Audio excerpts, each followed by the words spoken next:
Alright mga bossing, pag-uusapan po natin ang mga katatapos na salpukan sa Las Vegas, Nevada. Una, Jaime Munguia, inagawan ng WBA title si Armando Resendiz matapos niya ito talunin via unanimous decision, bagamat walang bagsakan ang nangyari sa kanilang salpukan mga boss. Pero hindi naman nakakaantok panoorin dahil mula round 1 hanggang matapos ang 12 rounds, talagang nagsusuntukan ang dalawa. So hindi nga po ito katulad sa naging laban nila na Oya Inoue at Junto Nakatani, kung saan marami ang mga nagsasabi na lugi daw ang mga nanonood dahil mula round 1 hanggang round 6 ay wala halos suntukan na nagaganap. Puro lang daw drama sa nasabing mga rounds.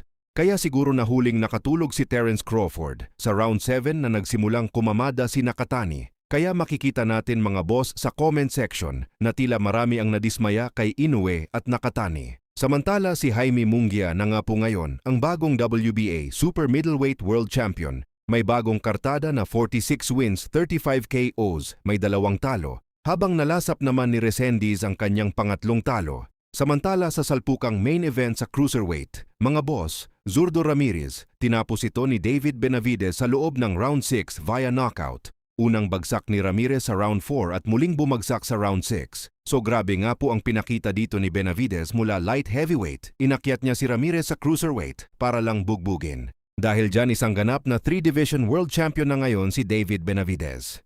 Samantala, John Riel Casimero may matinding birada kay Naoya Inoue at Junto Nakatani. Ayon kay Casimero, nasa mahigit 30 na records at walang talo. Tapos ganyan lang daw ang pinakita ni Inoue at Nakatani. Birada pa ni Casimero, mga duwag umano ang mga ito.